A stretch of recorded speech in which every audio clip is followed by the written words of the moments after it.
দিনহাটার মহকুমা শাসক দপ্তরের সামনে পঞ্চ শহীদ দিবস পালন করল তৃণমূল কংগ্রেস। বুধবার দুপুর 12:50 নাগাদ শহীদ বেদিতে মাল্যদানের মধ্য দিয়ে পঞ্চ শহীদ দিবস পালিত হয় তৃণমূল কংগ্রেসের পক্ষ থেকে। এদিন পঞ্চ শহীদ দিবস পালন করার সময় সেখানে উপস্থিত ছিলেন উত্তরবঙ্গ উন্নয়ন মন্ত্রী উদয়ন গুহ, দিনহাটা শহর ব্লক তৃণমূলের সভাপতি বিশু ধর, দিনহাটা পৌরসভার চেয়ারম্যান অপর্ণা দে নন্দী, উপপৌরপ্রধান দিনহাটা পৌরসভা সাবির শাহ চৌধুরী, হীরালাল দাস সহ আরো অন্যান্যরা। উপস্থিত সকলেই এদিন শহীদ বেদিতে মাল্যদানের মধ্য দিয়ে 50 দিবসে শহীদদের প্রতি শ্রদ্ধার্ঘ্য নিবেদন করেন। উল্লেখ্য, একাধিক দাবিকে সামনে রেখে 2008 সালের 5 ফেব্রুয়ারি দিনহাটা মহকুমা শাসক দপ্তরে আন্দোলন করতে গিয়ে পুলিশের গুলিতে মৃত্যু হয় 5 জন ফরওয়ার্ড ব্লক কর্মীর: প্রদীপ বর্মন, স্বপন মহন্ত, ইন্দ্রজিৎ চক্রবর্তী, নীরদ রায় ও নীরেন হালদার। তৎকালীন ফরওয়ার্ড ব্লক নেতা তথা বর্তমান তৃণমূল বিধায়ক উত্তরবঙ্গ উন্নয়ন মন্ত্রী উদয়ন গুহ নেতৃত্বে 5 ফেব্রুয়ারি 2008 সালে এই আন্দোলন কর্মসূচি সংঘটিত হয়। তারপর থেকে প্রতি বছরই পঞ্চ শহীদ দিবস যথাযোগ্য মর্যাদায় পালিত হয়ে আসছে সারা ভারত ফরওয়ার্ড ব্লকের পক্ষ থেকে। পরবর্তী সময় উদয়ন গুহ সারা ভারত ফরওয়ার্ড ব্লক ছেড়ে 2016 সালে তৃণমূলে যোগদান করলে তারপর থেকে তৃণমূলের উদ্যোগেই দিনহাটায় শহীদদের প্রতি শ্রদ্ধা জ্ঞাপনের আয়োজন করা হয় 5 ফেব্রুয়ারি। এবারও ওই দিনটি পালন করা হলো বলে জানা গেছে। দিনহাটার কাচারি চত্বরে সিপিএম এর চক্রান্তে তৎকালীন পুলিশ সুপারের তৎপরতায় যেভাবে সাধারণ মানুষের আন্দোলনকে দমন করার নামে সিআরপিএফ নামিয়ে গুলি চালানো হয়েছিল, তাতে 5 জন সেদিন শহীদ হন। অসংখ্য মানুষ পুলিশের গুলিতে আহত হয়েছিলেন। শুধু নয়, 2008 পর থেকে প্রতিটি 5 ফেব্রুয়ারি আমরা শহীদদের স্মরণ করেছি,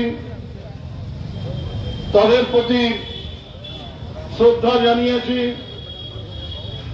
এবং মানুষের আন্দোলনকে জোরদার করতে গিয়ে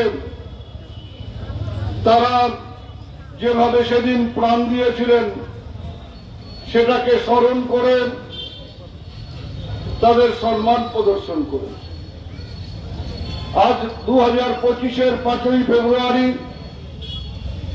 আবার সেই কালো দিনগুলোর কথা মনে হয়। দীপক ভট্টাচার্য বক্তব্য রাখতে গিয়ে বললেন যে ফরওয়ার্ড ব্লকের নেতৃত্বে আন্দোলন, সেদিন সেই আন্দোলনের নেতৃত্ব দিয়েছিলেন ফরওয়ার্ড ব্লকের নেতা কর্মীরা, এর ব্যাপারে কোনো সন্দেহ নেই, কিন্তু আন্দোলনটা ছিল সাধারণ মানুষের আন্দোলন। 8 দফা দাবির ভিত্তিতে যে আন্দোলন রাজ্য জুড়ে শুরু হয়েছিল তার অন্যতম এবং 1 নম্বর দাবি ছিল বিপিএল কার্ডে গরিব লোকের নাম তুলতে হবে। সেই সময় বিপিএল না থাকলে সাধারণ মানুষ কোন সরকারি সুযোগ সুবিধা পেতেন না। বিভিন্ন এলাকায় বিডিও অফিসগুলোতে সিপিআইএম দলের নেতা কর্মীরা ঘাঁটি গেড়ে বসে থাকতেন। তাদের সমর্থক বা তাদের দলের পতাকা হাতে না নিলে তাদের নাম বিপিএল তালিকায় থাকত না। অনেক চাকরিজীবীর নাম বিপিএল তালিকায় ছিল,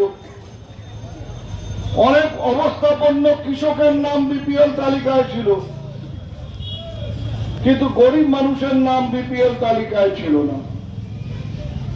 সেদিনের আন্দোলনের মূল দাবি ছিল যে প্রকৃত গরিব মানুষকে চিহ্নিত করে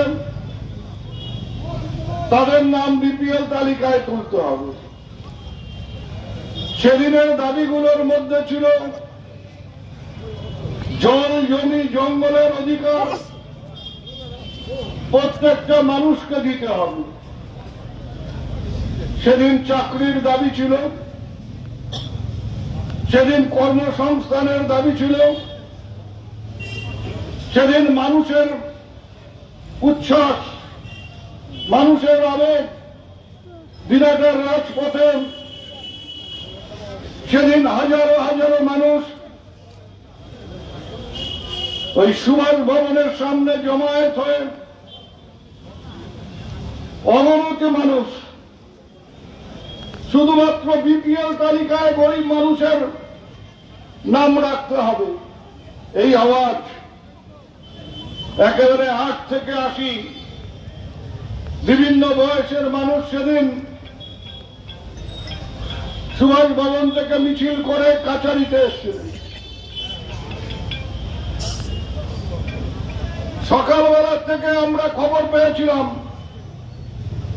যে দিনাটার কাছারি চত্বরে সিআরপিএফ মোতায়েন করা হয়েছে। রাজ্যে বামপন্থের সরকার যারা ক্ষমতায় আসবার আগে 34 দফা যে প্রতিশ্রুতি মানুষের সামনে রেখেছিলেন, তার মধ্যে অন্যতম ছিল কোন গণতান্ত্রিক আন্দোলন, খেটে খাওয়া মানুষের আন্দোলন দমন করতে গিয়ে পুলিশের ব্যবহার করা হবে না। আর আমরা দেখেছি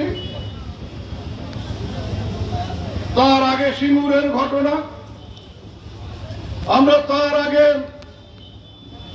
নন্দীগ্রামের ঘটনা দেখেছি। ইতিহাসে নন্দীগ্রাম সিঙ্গুর নেতায়ের কথা থাকবে, কিন্তু দিনাটায় যে সেদিন আন্দোলন হয়েছিল,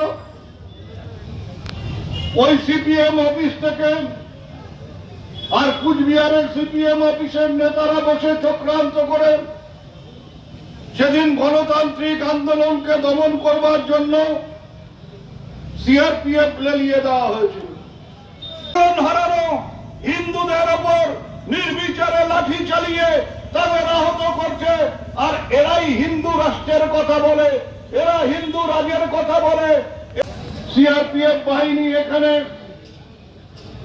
প্রথমে নির্বিচারে লাঠিচার্জ করে, আমার বলতেও খারাপ লাগে, আজকে দিনাটা থানার যিনি আইসি আছেন সেই জয়দীপ মোদক, তিনিও সেই চক্রান্তের অংশীদার ছিলেন। আগের দিন সন্ধ্যাবেলা দিনাটা সুভাষ ভবনে গিয়ে এই জয়দীপ মোদক এবং অন্যান্য পুলিশ অফিসারেরা আমাদের সাথে বসে কথা বলেছিলেন যে আন্দোলন কিভাবে হবে, ব্যারিকেড কোথায় হবে, কিভাবে লোক এখানে ঢুকবে, আর আমাদের আন্দোলন যে শান্তিপূর্ণ থাকবে তার কথাও আমরা বলেছিলাম। আমরা বলেছিলাম যে 3টে ব্যারিকেড তৈরি করবেন, একটা একটা করে ব্যারিকেড পার করে লোকেরা এসডিও অফিসের সামনে যাবে এবং সেখানে আমরা ডেপুটেশন দেব। কিন্তু সেদিন দেখেছিলাম কয়েকজন পুলিশ অফিসার তারা সিআরপিএফ কে উত্তেজিত করে ফায়ার ফায়ার করে চিৎকার করেছিলেন, আর 4টে দেহ এখানে লুটিয়ে পড়েছিল। ঠিক আমরা যেখানে দাঁড়িয়ে আছি তার কয়েক হাত পেছনে স্বপন মহন্তর দেহ পড়েছিল, মাথার খুলি গুলিতে উড়ে গেছে। পুলিশের আইনে আছে যদি কোনো কারণে গুলি চালাতে হয় তাহলে কোমরের নিচে গুলি চালাতে হবে, আগে কাঁধে গ্যাস ছাড়তে হবে, জল কামান ব্যবহার করতে হবে, প্রয়োজনে রাবার বুলেট ব্যবহার করবেন, আর যদি একান্তই গুলি চালাতে হয় তাহলে কোনো অবস্থাতেই গুলি যেন কোমরের ওপরে না লাগে। সেদিন পুলিশ আইনের যা যা আছে সব কিছুকে তুড়ি মেরে উড়িয়ে দিয়ে ওই সিপিএম এর অঙ্গুলি হেলনে পুলিশ অফিসারেরা কেউ রিভলভার থেকে, সিআরপিএফ এর ওইসব AK-47 সহ অন্যান্য বন্দুকের থেকে আধুনিক অস্ত্র শস্ত্র ব্যবহার করে নির্বিচারে গুলি চালানো হয়েছিল। 4 জন এখানে মারা গেছে। পরবর্তীকালে সন্ধ্যাবেলা মারা গিয়েছে প্রদীপ বর্মন কুচবিহার হাসপাতালে। আমরা ভেবেছিলাম অনিল কুন্ডু, ওই বড়সার দলের অনিল কুন্ডু, তিনি বেঁচে আছেন। কি করে বেঁচে আছেন এর ওপরওয়ালা জানেন। তাকে যখন কুচবিহার হাসপাতালে দেখেছিলাম, পুরো মুখ দিয়ে গোল গোল করে রক্ত বেরোচ্ছে। তার মুখে নাকের মধ্যে গুলি লেগে, নাক দিয়ে গুলি লেগে মুখ দিয়ে বেরিয়ে গিয়েছিল। এই অবস্থায় পরবর্তীকালে তিনি নানা রকম চিকিৎসার মধ্যে দিয়ে বেঁচে আছেন। হয়তো 5 ফিট উঠছে, 3 ফিট নেমে যাচ্ছে। কোন ভোটে 18টা আসন পাচ্ছে, পর ভোটে সেটা কমে গিয়ে 12টায় দাঁড়াচ্ছে। বামেরা কিন্তু যেখানে ছিলেন সেখানেই আছে। ভোট কিন্তু 6%-এর বেশি বাড়ছে না। পেটে গুলি লেগেছিল, সেই গুলি এখনো বের করা যায়নি। সেই গুলি নিয়ে তিনি এখনো বেঁচে আছেন।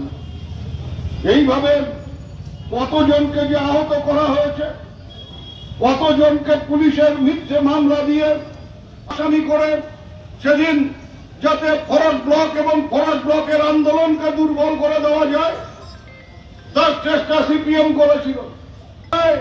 সেই শিক্ষা এখন বামপন্থীরা, বিশেষ করে সিপিআইএম দল পাচ্ছে। আজকের ওপরে ওঠে না। প্রত্যেকটা ভোটে জামানত জব্দ হয়ে যায় কুচবিহারে।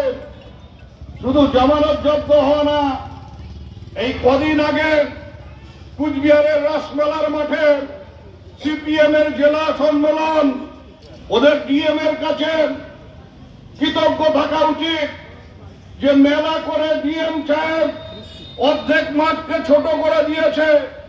তারপরেও যে অর্ধেক মাঠ, সেই মাঠে 2,500-3,000-এর বেশি লোক জড়ো করতে পারেনি জেলা সম্মেলনে সিপিএম।